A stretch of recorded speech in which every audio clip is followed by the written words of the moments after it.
the opportunity to speak today. I'd also like to begin on a personal note because it offers as an ideal preface for what I've come to speak about. I first came here to Gonzaga in 2009 to attend the Faith, Film, Philosophy Seminar, a joint event sponsored by your university's Faith and Reason Institute and Whitworth's University Weyerhaeuser Center for Faith and Learning. The hospitality, passionate exchange of ideas, and the profound sense of fellowship that I experienced then and the subsequent years that followed have been one of the highlights of my academic career. Likewise, the Oxford University Socratic Club thrived upon its own atmosphere of scholarly passion and fellowship, becoming one of the most significant debate societies of the 20th century academy. Beginning in 1942, it is also often identified with its first faculty advisor, President C.S. Lewis. However, the papers that were delivered and argued over were a showcase of 20th century philosophical and theological debate. Over the course of 30 years, the Socratic held 476 meetings, wherein 327 scholars, graduate fellows, and guest speakers took the lectern, with the overwhelming majority of papers being delivered by such notable figures as Elizabeth Anscombe, A.J. Elliott, Austin Farr, Anthony Flew, Philippa Foote, Richard Hare, Alistair McIntyre, Basil Mitchell, Iris Murdoch, Gilbert Ryle, Bernard Williams, and many others. One of the points that I've gone to make in my research is that the Socratic Club was primarily a philosophy club, and the overwhelming number of speakers who not only delivered work that would go on to be published in many leading journals at the time came from the philosophy faculty of the Oxonian community, and their work is quite often what we find today in anthologies and what is read particularly so in graduate programs, even those that are steeped in contemporary metaphysics and epistemology. As impressive as the Socratic speaker's itinerary was, it should not be overlooked that the club itself grew out of philosophical and theological curiosities that were felt in large part by the undergraduate class of the early 1940s. It was an undergraduate class that was, due to the necessitated conscription of World War II, relatively young and 13% more female than during peacetime. The club was founded, as many of you know, by Stella Allwinkle. This is a picture of Stella in the mid-50s. She was quite a coarse person, and even had another club which was focused on horsemanship and evangelical practices within the community. And at 32, that is when she arrived at Oxford and joined Oxford St. Aldate's Anglican Church as chaplain to undergraduate women students. As she recalled in a 1985 audio interview, the inception for the Socratic began at a freshers' tea at the rectory at St. Aldate's toward the end of the autumn term of 1941.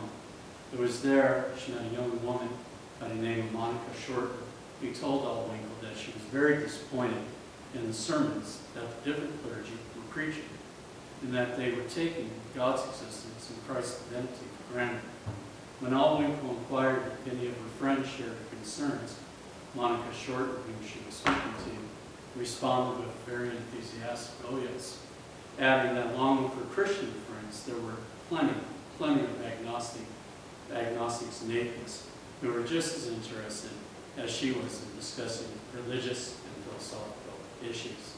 Within a couple of weeks, Allwinkle would post an announcement on the Somerville College Junior Common Room bulletin board, inviting all parties, including atheists and agnostics, to come to the discussion on what she would regularly refer to as a philosophical approach to religion. This initial meeting was, as Allwinkle recalled, quite simple, bringing about good, thoughtful questions, and everyone very interested in saying, "Can't we meet again?"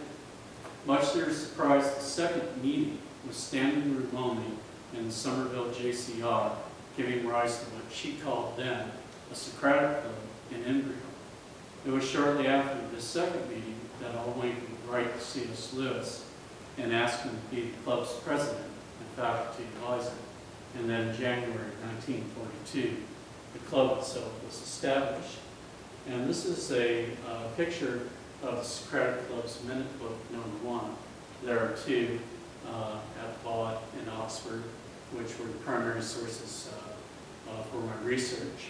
And here is a photo of the first page, and noting the first meeting of the Socratic Club being held at Somerville East JCR on Monday, which became a traditional day for their meeting throughout most of their 30 years. They did go back and forth between Monday and Thursday, and the Thursday meetings aren't as well known as the Monday ones. And R.E. Harvard, no R there, was the first speaker, and some of you might recognize him. He was one of the Inklings. Plentiful, popular, and socially significant student clubs and societies were common to the Oxford experience of the early 20th century. As was customary practice with most speaker societies of the day, membership was composed of undergraduates who were tasked with recruiting prominent figures to speak at club meetings that were often attended by just as many guests as students. Students were also responsible for hosting club events, advertising, and governing turn-to-turn affairs.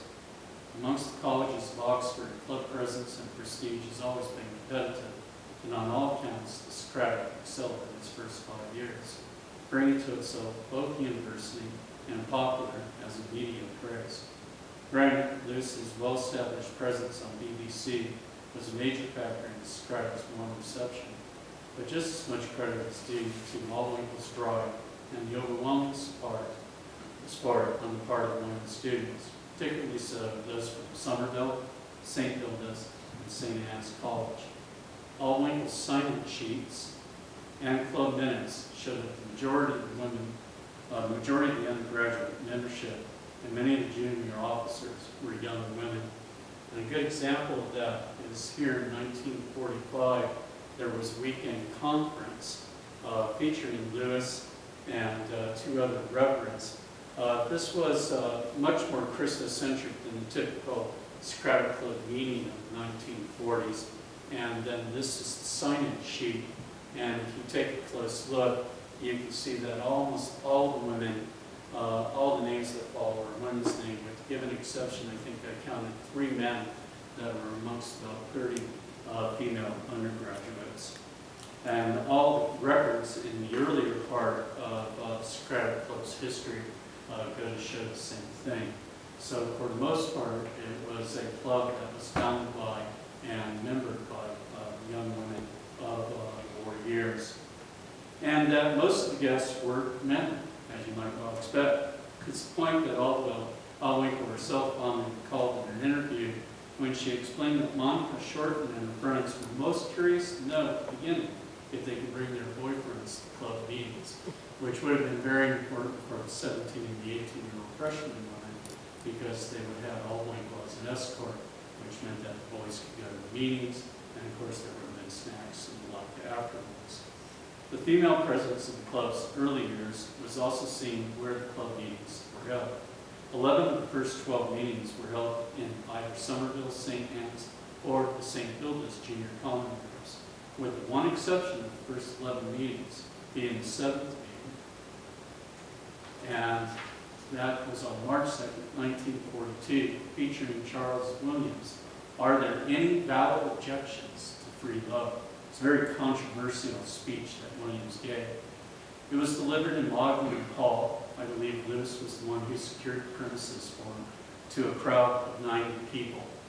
Williams's paper would mark the start of several more acclaimed warriors' lectures, among them being Austin Farr, Professor Easler, debating Farr's 1942 paper, Did Christ Rise from the Dead, which also brought in a pretty big crowd, and C.E.M. Joad, the same C.E.M. Joad of the 1930s, who famously said to the Oxford Union, which is the large debate society that drawed speakers such as Winston Churchill to the stage, that possibly Britain could live with Hitler. And this was in 1933-34, causing quite the scandal. And he delivered a paper in 1943 on being reviewed by Christians, which Lewis responded to. And I'm rather sure that Lewis was responding to it the paper with the intent of also bringing forward his argument why I'm a pacifist, which is a pretty popular read today. Each time we go into any sort of global affair, I notice that one pops up on the internet. You can see right here by Stella's notes, she was taking notes of the minutes in the first few years, that she's very excited because there were 47 members and 43 visitors, and they managed to pick up 6 pounds in donations, which at that time would have been quite a bit of change, to say the least. As the club gained notoriety for its willingness to engage religious topics, it was quickly identified as a contrarian voice to more liberal political debate societies, which were still a staple of Oxonian life. As Paul Addison explains in his contribution to the history of the University of Oxford, in general, debates were still dominated by the left, an ascendancy that was to last until 1946. However, along with the community premise and patriotic sentiments of the times, there was a revival of Christian practice and belief and a powerful undercurrent during wartime Britain. And this is one of the club flyers from 1944, and this was typical of what they posted around the community to bring people in. They've got some major speakers here for their daytime. You can see that Father Darcy spoke that November, spoke several times in the club. And getting to the masthead right here to the top, it reads, and I've abbreviated it out, in view of the present struggle between a Christian and Nazi order of society, this club has been formed for a free spirit of inquiry and enlightened modern thought and knowledge. And shortly after the war ended, the club would tone its patriotic rhetoric down a little bit, be a little bit more receptive. But during the war years, it was the conservative debate society for Oxford. For all its female participation during the first 6 years, Socratic speakers were almost all men, with the given exception of Aldwinkle and a professor by the name of Barbara Paul, whose area of study was in sociology and education, and the two of them responding to 2 papers each. Following the war, undergraduate women would continue to play an influential role in club affairs, with most of their concerns given to the recruitment of speakers, especially so when it came to inviting the newly arrived junior faculty members. And one such fellow would be a 28-year-old Somerville lecturer by the name of Elizabeth Anscombe.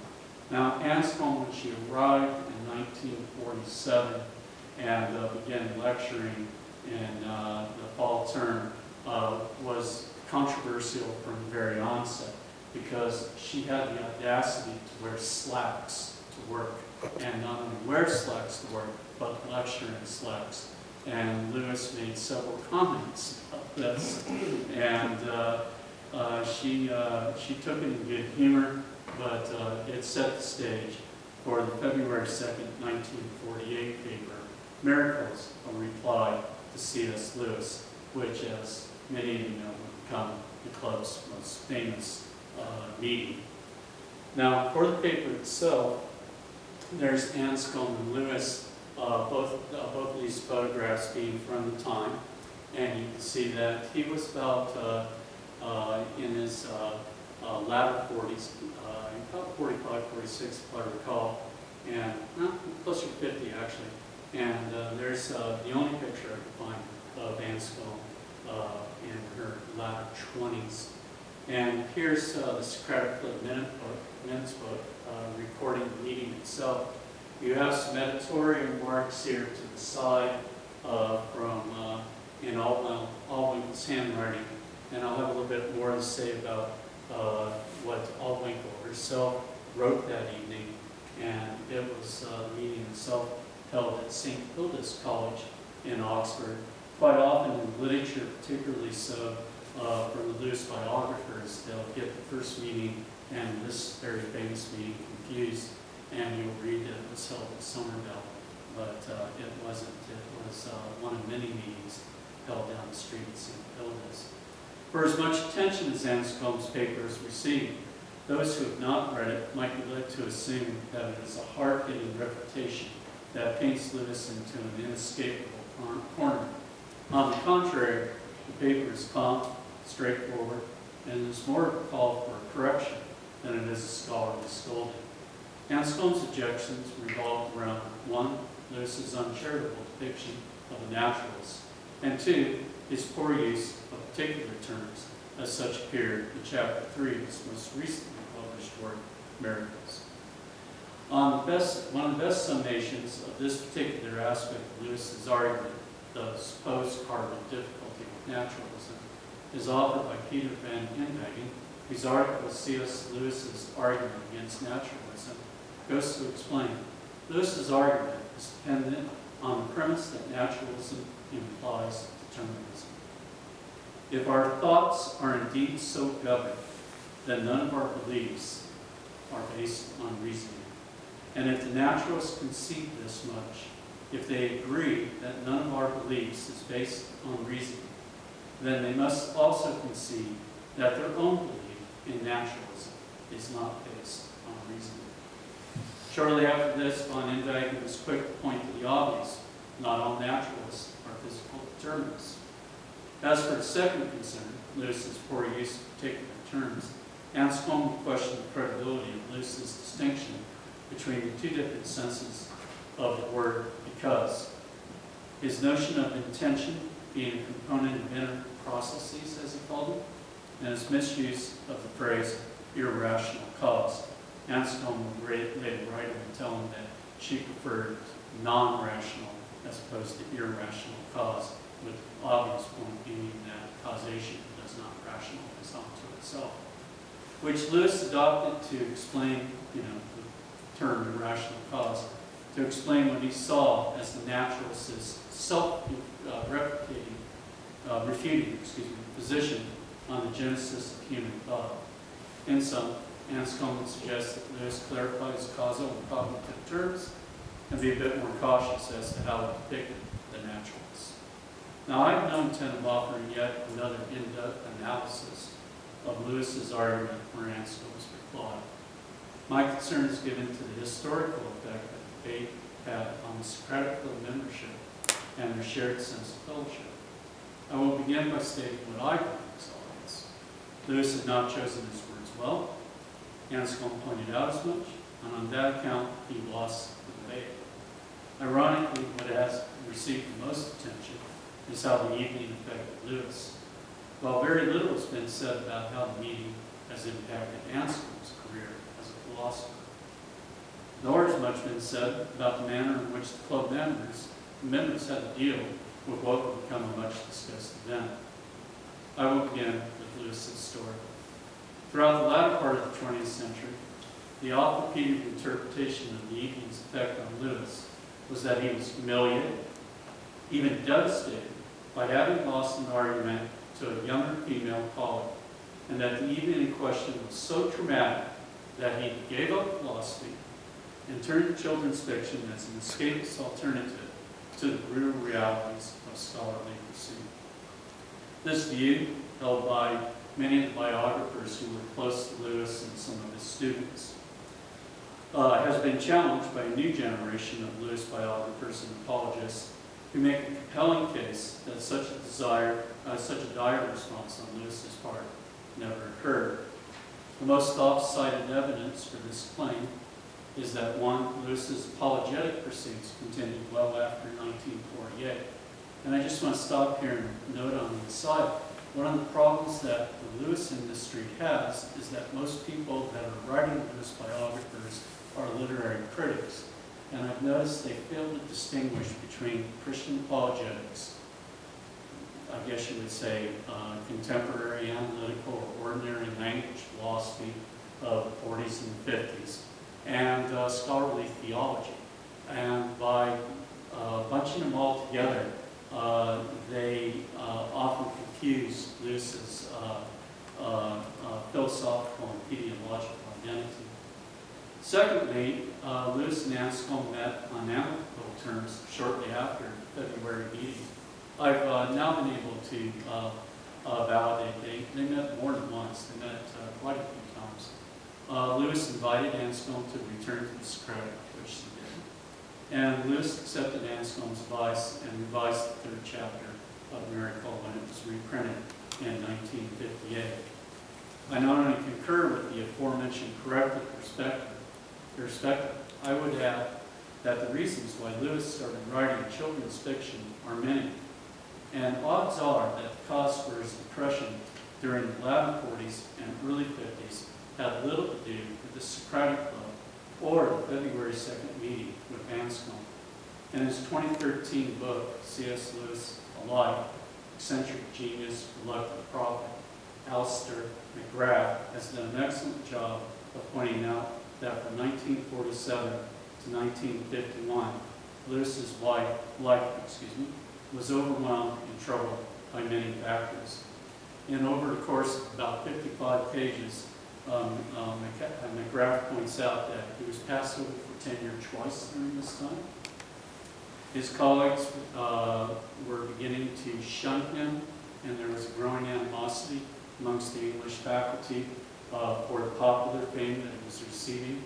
In 1947, he was on the cover of Time magazine, hailed as a Christian voice of Britain, and along with Churchill, had seen Britain through their darkest hour on BBC radio, constantly speaking in a colloquial manner. His brother Warney's alcoholism was growing worse by the year. His long live-in housekeeper, Mrs. Moore, was suffering from dementia. And of course, this is the time where he was having a very difficult and strained friendship with Tolkien. I agree with McGrath's biographical assessment, and I also would say that there were pragmatic reasons why Lewis turned to children's literature.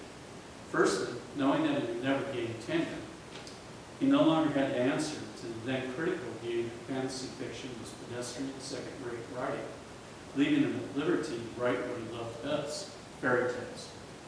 Secondly, Lewis needed money, and having already done well with the sale of his science fiction, it's not unreasonable to speculate that the 1950 publication of The Lion, the Witch, and the Wardrobe was, amongst many more noble things, a monetary boon. Regardless of how one interprets the effect of debate 48 had on Lewis, what is most troubling about the devastation view and its variants is the implication that prior to the debate, Lewis either viewed his apologetic work as being philosophical, or that he thought of himself as being a professional philosopher. He didn't. Lewis had his brash, even bombastic moments, but I have yet to come across any article, passage, letter, or comment, written or stated during this particular time, that would suggest that in his more mature years, Lewis viewed himself as being equal to or a member of the professional philosophical community in Oxford. When he was younger, he was a philosophy tutor, and he struggled with whether or not he wanted to be a lecturer in philosophy or in English. And he chose English, and after teaching philosophy for 2 years, and I don't think he ever regretted that decision. And there is some evidence that in the 20s, he saw himself as a bit of a philosophical dandy in the English department. But by the late 40s, he knew the difference. And I guess some of the strongest evidence I can appeal to is he went to the philosopher's faculty tea almost every week with his close friend Gilbert Ryle. And the reason he was invited was Lewis and Ryle were working hard to loosen up philosophy undergraduate study from the Department of English, or excuse me, the English faculty as they call it in Oxford, so that philosophy can have its own beef filled. And he was an ally to the philosophical community, and I just don't know how he could have missed it, how he could have saw himself, as some biographers have painted him, as a philosopher. For all said purposes, he was very humble on this account, albeit following the debate of 48. He did grow a bit more cautious as to what he referred to as being philosophical. You see a significant change in his language following the Anscombe Lewis debate of 1948, especially when it comes to operative terms that were being used in ordinary language philosophy of the 40s and 50s. As for Anscombe's story, her own assessment of the evening is recounted in her own introduction to her collected papers, wherein she says, "This volume contains the earliest purely philosophical writing on my part, which was published. The criticism of C.S. Lewis's argument for the self-refutation of the naturalists in the first edition of his book, Miracles, Chapter 3. The fact that Lewis rewrote that chapter and rewrote it so that it now has these qualities," meaning qualities she pointed out to him in her paper, "shows his honesty and seriousness. My own recollection is that it was an occasion of sober discussion of certain quite definite criticisms, which Lewis's rethinking and rewriting showed he thought were accurate. I am applying to construe the odd accounts of the matter by some of his friends, who seemed not too interested in the actual arguments or the subject matter," which is her very polite way of saying they had no interest in philosophy, "as an interesting example of the phenomenon called projection." Three very interesting points can be drawn from this statement. One, Anscombe saw her paper as being a work of serious philosophical writing. Secondly, noting that Lewis followed her advice and corrected Chapter 3 is a very polite way of her pointing out that her argument won the day, and Lewis recognized as much by correcting the original text. However, a point that should not be overlooked is that the correction of miracles didn't occur until 1958. Now, there's a lot of reasons why that happened. Amongst them, from 1949 to about 1954, paper was really precious, and there weren't a lot of books being printed in England at that time. And that you see this huge growth, in monographic imprints, and that's where you get your 5 Socratic digests from, starting in particularly so third publication in the mid-40s. But back to the point I want to also bring to your attention, going back to Van Inwagen in the aforementioned article, he writes, "Lewis in the second edition of Miracles does not mention Anscombe at all. Indeed, the second edition contains almost no indication that it is a second or revised edition. Lewis's failure to acknowledge in the revised edition the fact that Anscombe's criticisms had, in his view, necessitated the revision of his argument does not do him credit." Regardless as to how poorly Lewis handled the revision of Miracles, Anscombe remained steadfast in her belief that the stories of Lewis having been cast into despair over having lost the debate and having been put through a horrible and shocking experience were exaggerations. Unfortunately, what Anscombe clearly identifies as being one of her earliest papers would also end up being identified, at least from the perspective of the Lewis industry, which currently is writing and has written in the past the history of the Socratic Club. And much of the colloquial world views this as her most famous work or her most renowned paper. For many in the philosophical community, myself amongst them, this is a historical injustice, particularly so when carried forward by those who have little or no knowledge of Anscombe's contributions to the Academy. What also seems to be forgotten by many is that the debate of 48 wasn't Lewis's evening. It was Anscombe's, and she deserves the respect that has been extended to other lead speakers at the Socratic. Thus, my earlier reference to the Anscombe-Lewis debate of 48. If you go to the Wade Center's posting of Stella Allwinkle's papers, they have a list of all of the meetings that they have a record of from 1942 to 1969.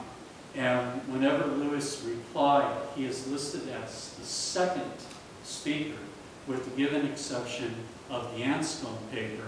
And she is now listed as the first speaker, but still debate.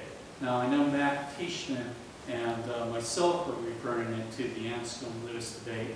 And I just saw an article recently that did the same thing. So I think we're finally getting around to making this correction. And to some, it might seem petty, but I believe it's significant. This leaves us with the question as to how the club members responded to and dealt with the evening of February 2nd, 1948. The Socratic Club minutes and Stella Allwinkle's personal notes at the time clearly indicate that the club membership viewed the now fabled meeting as rather routine. That is not to suggest that Anscombe's paper, the topic at hand, was not sincerely received. It was. However, there is no evidence in the club papers, Allwinkle's notes, or in those philosophical biographies that speak to this time that Anscombe's paper was seen as a glorious victory for contemporary philosophy. One of the first things I did was review many of the philosophical biographies of the late 40s and early 50s by such people as Eyre, Flew, Ryle, and other leading figures. And they have very little to say about this evening. And I would be suspicious if it was as profound as the Lewis industry makes it sound, that our fellow philosophers would have probably jotted down a few more sentences than they have. Now, Flew, who was a very active member of the club, he does write a little bit more at length than the others about it, and he had a much different relationship with both Lewis and the club than some of the others as well. Added to this, Allwinkle's notes indicate that the membership continued to discuss the specifics of Anscombe's reply, and it appears as if Lewis and others were more than willing to revisit the topic on several occasions between 1948 and 1952. In many ways, the Great Debate of '48 was a routine meeting until academic folklore declared it to be a triumphant moment for Oxonian contemporary philosophy. And then, of course, the Oxonian philosophical community, particularly around 53, 54, when Lewis is getting ready to head for Cambridge, was more than happy to take a little bit of fame and credit for what Anscombe had accomplished that night. So a little bit of gamemanship going on. Over the next 3 years, the Anscombe-Lewis debate of '48 will be followed by several more contentious evenings, featuring rising stars in the philosophical community, such as Anthony Flew, Bernard Williams, Iris Murdoch, Dorothy Emmett, and Basil Mitchell. Such meetings would not only add to the club's reputation as a vibrant venue for religious debate, it would also bring in quite the audience. Nevertheless, as early as 1951, certainly by 1953, the club's membership and identity had changed, becoming much more analytical in character, with contemporary philosophy of religion replacing the traditional ideological discourse of Lewis's and Farr's generation. Lewis and Farr were both trained by Edvardian theologians of the early part of the 20th century, and their approach to both theology and philosophy was much different than what was being done, particularly so by the Wittgensteinian junior faculty that was beginning to take positions at Oxford. And the younger members of the club, they wanted the most contemporary and latest philosophy, as opposed to going a generation back and hearing what they considered to be passé. It's also this time, and I haven't really found firm evidence for it, but you begin to read the cliche phrase that the history of philosophy begins with G. Moore or Bertrand Russell.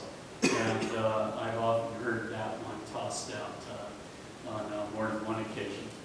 Added to this, the new members were passionate in their efforts to move the Socratic from an evangelical venue to a traditional philosophy club.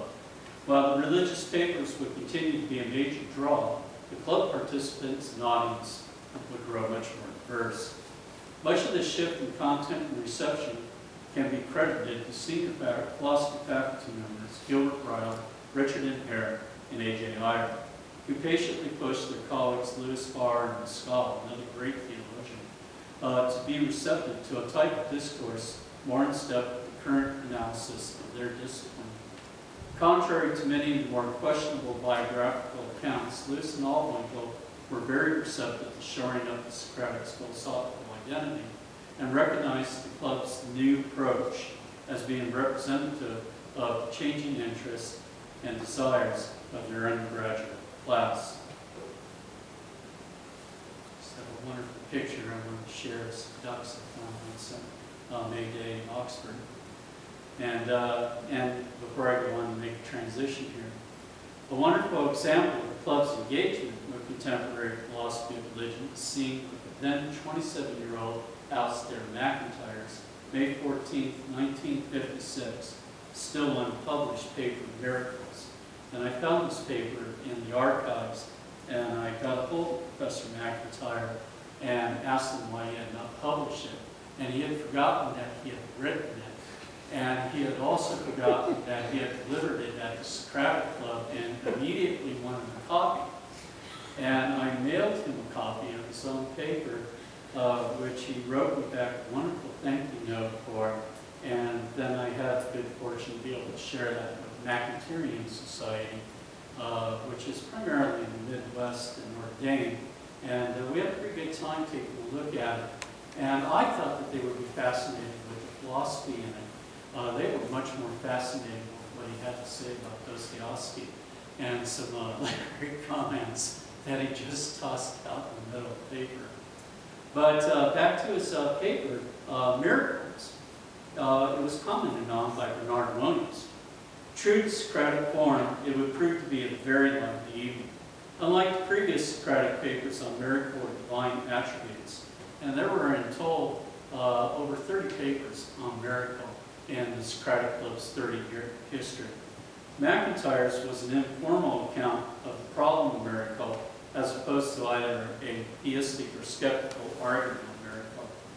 This was made clear when McIntyre declared that the concept of miracle needs to be neither destroyed nor upheld, but dissolved. That is, it is a conceptual hybrid in which elements whose logical status needs independent evaluation are uneasily linked together. He then proceeded to make his case for the dissolution of the problem of miracle, and for the most part what McIntyre does is go on to question Hume's argument. And he puts forward the idea that Hume's argument is circular. And now, this has been said many times before, but it is also something that was said in chapter 5 of Lewis's book, Miracles. And something that was discussed throughout the Socratic Club's history following the February 2nd, 1948 meeting. So he was picking a fight with many of the folk in the audience, and particularly so Williams, who was quite the Humean. Bernard Williams' reply would be sharp and assertive, as is evidenced by the Socratic Club minutes and Altwinkle's notes on the meetings. And here we have a brochure announcing McIntyre's paper right there on miracles. And you can see that they spelled his name wrong, something which I was told by Professor McIntyre happened all throughout his earlier career until he published his 30th book, and I think after that they kind of got it straight. And then here we have the notes that were taken by Desmond Luke, who I'll be speaking about here shortly. And Mr. Luke seems to be quite fond of Mr. Williams and had some issues with McIntyre's paper. The meeting itself was, also held at St. Hilda's, which was the same place that Anscombe gave her paper. I always found that to be kind of intriguing as well. Speaking of Mr. Luke, who would end up being Prime Minister of Sierra Leone when he went back home, he wrote down in the minutes about Bernard Williams' reply. Bernard Williams, in replying, shot down Alistair McIntyre's notion that Hume's argument was circular. Here the distinction which Hume does make between what is unlikely and what is impossible is vital. Mr. Williams maintained that which category a particular event belongs can never be decided. Though miracles are not inexplicable, yet they have a particular type of explanation with a purpose, that of a sign. And then once again, with all the underlying emphasis and words that Luke uses, it's rather obvious that Williams was Luke's favorite, and I get the sense from the notes the club's favorite as well. Having dealt with McIntyre and Williams' difference over the Humean argument, Luke turns his attention to what McIntyre had to say about New Testament accounts on the miraculous. And it's here where Luke's bias becomes very blatant, and he writes, the second thesis was even more speedily handled. The statement that God intervenes by miracles, Bernard Williams contended, is not false, but meaningless. The evening discussion did not bring to light any new material which seemed to rescue the severely crippled thesis. Animated but one-sided discussion followed to 11 p.m. The fact that he noted that the meeting went to 11 p.m. and most meetings ended around 10 p.m. or 10:15 shows that things were, at least appeared to be rather lively that evening.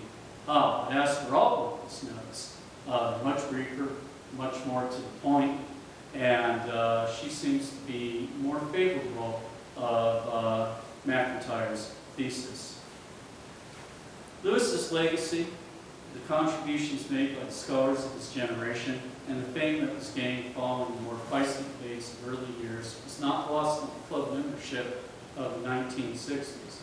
This is clearly evidenced by the membership's reenactment of the Anscombe Lewis debate in 1948 at the February 2nd, 1967 meeting celebrating the club's 25th anniversary. And it's an event that's been held in suspect and even doubted to have occurred. I can now say with confidence that the reenactment did take place. My affirmation for this date began with a review of Aldwinkle's October 29, 1966 notes entitled Socratic Club Meeting. And there are her notes, which I'm appealing to, and she seems to be sketching out the 25th birthday celebration, and she seems to be putting forward the idea of Anscombe revisiting her original paper. And she would invite Professor John Lucas to sit in for the role of Lewis. And I found the Aldwinkle papers in an archive tucked away behind the church. And this is a picture of what I had to climb up to get into those archives. And I was also asked to promise that if I fell and hurt myself, that I would not sue anybody. So one of my favorite places I found in Oxford. I wrote Lucas, who is still amongst us, very happy to hear from me, and asked him if the meeting had taken place. And he would reply, all the entries look plausible. I cannot positively confirm them, as my memory is not that good.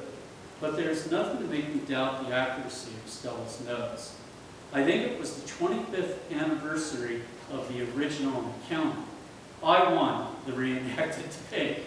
He made that point to me in a couple of letters. Arthur Pryor complained that I had been slithering, pressed to explain what that meant. He said that I had not used the bad arguments which he had been expecting and which he could have refuted. And there's, in the exchange that I've had with Lucas and a couple other people who were club members in the 60s, that was one of the problems. Lucas came to the meeting well prepared. He didn't bring Lewis's arguments so much as he brought his own arguments that he felt that Lewis should have used in reply to Anscombe's paper. He would continue in another letter to say that I can't say offhand if this is the meeting you're speaking about, but you can work it out from the date, the original encounter between Miss Anscombe and C.S. Lewis, as I wanted my defense of Lewis to be on the 25th anniversary. Out of this, there's club president Basil Mitchell. He would be the Socratic Club's president from 1954 to 1972 after Lewis left for Cambridge. His account of the meeting in his 2009 memoir, Looking Back on Faith, Philosophy, and Friends in Oxford, and he states that John Lucas's greatest contribution to the Socratic Club was his willingness to repeat Elizabeth Anscombe, the famous debate she had with C.S. Lewis on his book, Miracles. In the repeat discussion, John succeeded in showing that Lewis's original thesis, when defended by an experienced analytical philosopher, was a good deal more defensible than Lewis was able to show at the time.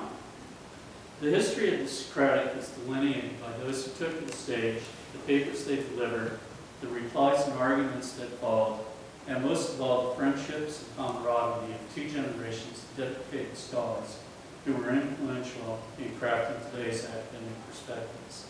Its legacy can be seen in current Socratic clubs, such as your own, C.S. Lewis societies, and other like organizations that adhere to the original Socratic club's intent of bringing people of different philosophical and theological perspectives together, so as to explore questions that have been teased the mind of humanity since the dawn of time.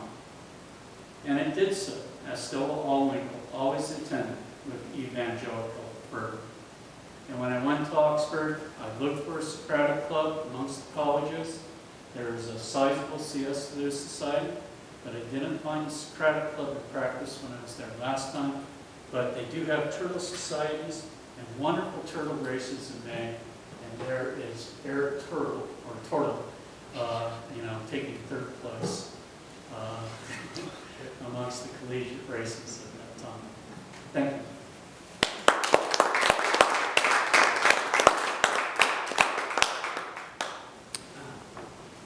Well, at the Socratic Club, we encourage conversation. This is a different topic. It's mostly history, but if you have some questions or want to bring something up or there's something we'd like to chat about, go for it. Anyone? Yes? Oh, I'll ask a question. You mentioned some of the titles of the club at the beginning of your talk, but just a couple. I'm just curious, what are some of the other titles of the talks or the topics? Anscombe did a wonderful paper entitled Hume on Miracles. That's one of my favorites that's out there. Most of what Farr had to publish during the 40s and 50s, he first read quite a bit of what Lewis had to read. Published, such as his theology, poetry. Was also first read at the Socratic Club. In total, when you look at the host of papers that was published, and you begin to check to see read at the Socratic Club, and you check to see how many of them were published thereafter. It's very surprising. Anthony Kinney and John Hick both read papers at the Socratic and then published it. You got Kinney's work on Wittgenstein and Aquinas, for example, was first read at the Socratic Club. John Searle wrote a paper on determinism a couple of years before it came out, his published work on that topic. John Wisdom and John Austin both read linguistical papers that would give rise to their more renowned works. Most of what Basil Mitchell would later publish was first read at the Socratic Club. It's impressive. It sounds like a lot of it was analytic philosophy. Is that?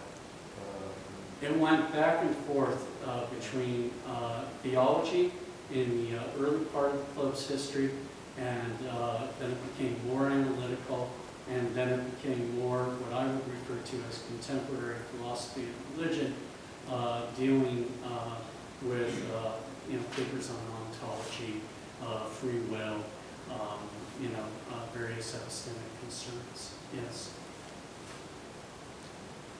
Jim, will your book have a complete listing of the papers presented, or does any such listing exist? On the weight collection posting, which you can call up on the internet, all you need to do is just Google Stella All Legal Papers, and it'll take you to their PDF. They have a complete listing of up to, I think it is 380 papers, and that were delivered at the Socratic Club from 1942 to 1969. I've found over 60 more papers and many meetings that weren't listed, particularly so the Thursday night meetings.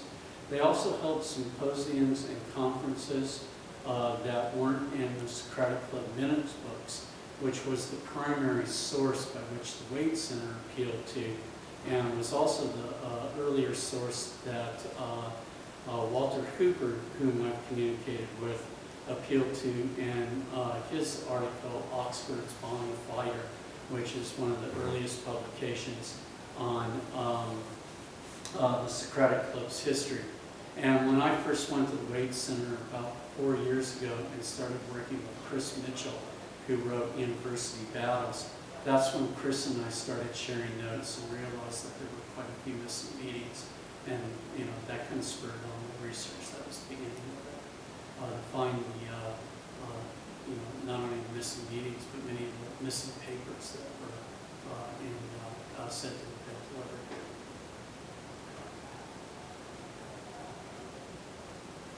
Yes? Yeah, I'm wondering what level of engagement there was with the history of philosophy and the historical treatment of these kinds of questions. You did mention Hume, Treatment Right. of Miracles, and of course that, I guess, is very influential in the development, Hume in particular is influential in the development of analytic philosophy, and I think you also mentioned Aquinas and Wittgenstein at one point. Yes. But I'm wondering, what role in general did historical engagement have, because a lot of these questions are treated in great philosophers throughout the centuries, and so in some respects, there's no need to reinvent the wheel with respect to some of these questions. Mm-hmm. And it sounded like there was a tendency to kind of go with the philosophical fads of the time, and like, well, how would the current people who just came to Oxford treat this question? Was that more or less a fair characterization? There was quite a bit of history amongst the club papers, and I don't want to mislead you. The club itself didn't follow the fads alone.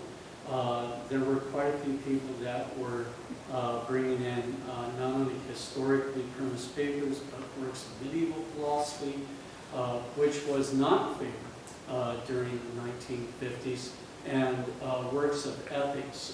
Richard Hare and other utilitarian ethicists of the 50s found a voice in the Socratic Club that they didn't find elsewhere. Now, they were welcomed at the Philosophical Society and the Joet Society, just as any other philosophy faculty member were, but that's where the going trend was really the be-all of what was being heard was within, especially the Philosophical Society. That's where you would go to deliver your serious work. Whereas if you had an idea which was maybe a little bit more on the borders, you often took it to the Socratic Club. Mm-hmm. So they were very receptive of, I guess what we would almost call experimental or radical philosophy today. And they also have quite a few papers on the nature of history, and they have historians, sociologists, political scientists deliver papers. They say Berlin delivered papers, as did some of the students. There was a great battle between how to interpret history and philosophy of history occurring in the 40s and 50s. Lewis was very fond of Collingwood's work, seemed to want to purport the Collingwood-esque view of history. Toynbee and others over on the other side were much more progressive and modern. There was a good struggle between modernism and, I guess you would say, almost Edvardian philosophy and theology that occurred mostly in the 40s. By the 50s, though, I would say that the Socratic Club, particularly so by 52, 53, is what we would think of would be more of a philosophy club than it was a religiously grounded speaker society. And just to follow up, could you say a little bit more about what you mean by Edwardian theology and philosophy? I'm just not familiar at all with what The that earlier involves. part of the 20th century, often referred to as the Magdalene Metaphysicals. There's a book out there by James of that title. Their primary I guess you would say, foundation was in Kantian and Hegelian philosophy, still given to a very strong romantic worldview of how to do philosophy.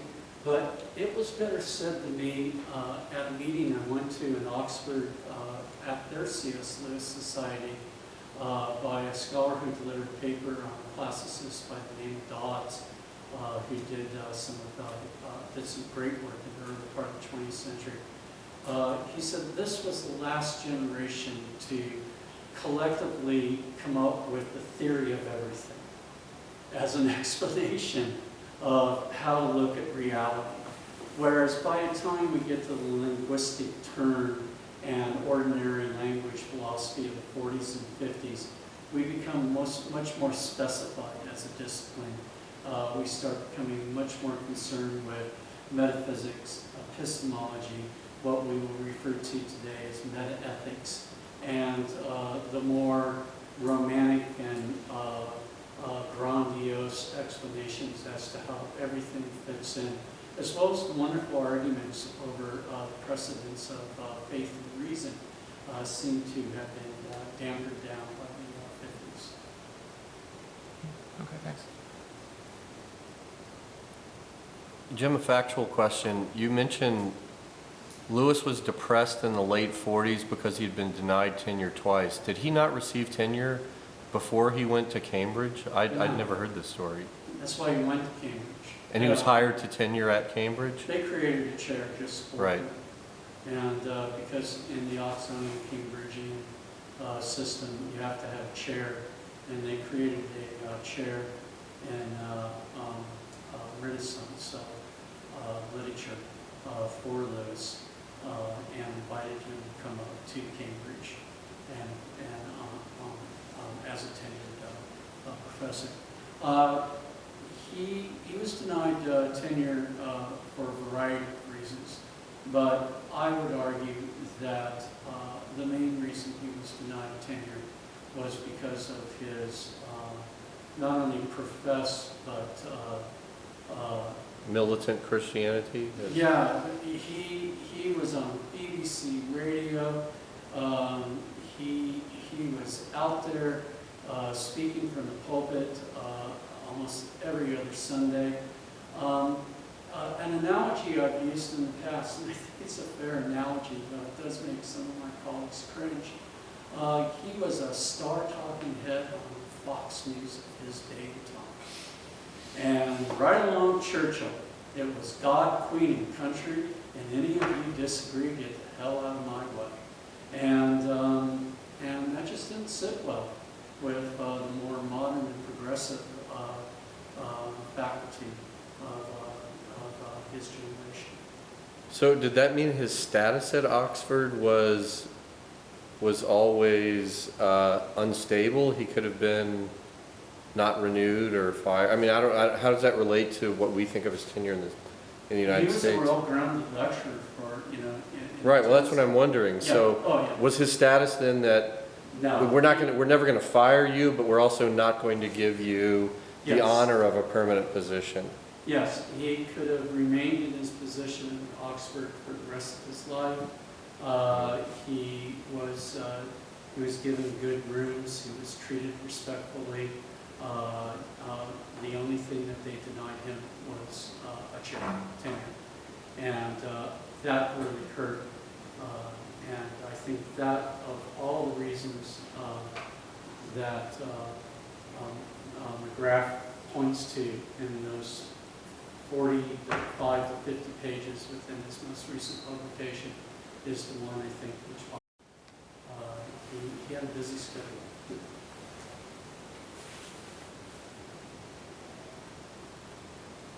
Yes. You talked about how in the 50s it seemed to move into more philosophical questions rather than theology or apologetics, and how they set it up during the war. The rhetoric they toned down later said Christianity versus Nazism. Yes. I want to how formal this was. Were there ever like mission statements drafted that said, well, it's an apologetic mission, or was this all just, and that changed later, or was it all just organic? How these? They never really had a clear mission statement as to whether or not they were a Christian society or a philosophical club. And I believe that was intentional. I also believe it was one of the reasons the club was so successful. This was one of the most popular clubs on campus for the first 20 years. Like many of the clubs that began to wane in the late 50s, early 60s. We can attribute most of that to TV.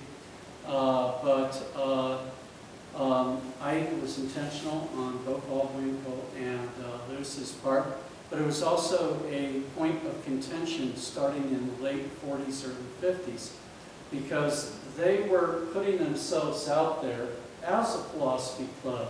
But then when the younger philosophers, stepped forward and said, well, you're not really doing philosophy, then they would say, well, we're, a speaker society, and we're primarily grounded in, religious discussion. We've always said that. And their kind of polite pushback was, well, please make up your mind. You're calling yourself a Socratic club. You're kind of implying that you're a philosophy club, and if you want to be a philosophy club, let us show you how to do that. And so there was some disciplinarian struggles that were going on there for the club's identity. And like I said, eventually it ended up becoming much more the philosophy club, in the later 50s, mid to late 50s, that was the evangelical venue of the 1940s. Jim, do you remember when was Lewis's essay, The Founding of the Socratic Club, written in God in the Dock? That wasn't written until the early 1960s. Okay. Because when he's characterizing what they were all about, he makes a big deal of the quote that I read in my intro was from that, where he says specifically the purpose of the club was philosophical in the sense of follow the argument wherever it leads, which he draws from Plato's Republic, but specifically about the subject of Christianity, so pro-con. And toward the end of that article, he does say that he makes a big deal about the fact that it was an all-comers, so they welcomed, as you pointed out, critics, skeptics, atheists, just as warmly as they welcomed not just apologists, but theists of all kinds of stripes, right? And he does admit, he says something interesting about that. He says that no one doubted that the club was, that they had a partisan position, in the sense that the people the founders, Aldwinkle and also the founders and leaders, I should say, so Aldwinkle, Lewis, and others, that they were completely clear about having a militantly Christian point of view. But Lewis qualifies that by saying, as long as argument is the medium, then that means that while there was certainly there was a stance taken by the leaders, everybody who came, presented papers, knew that it wasn't simply a game where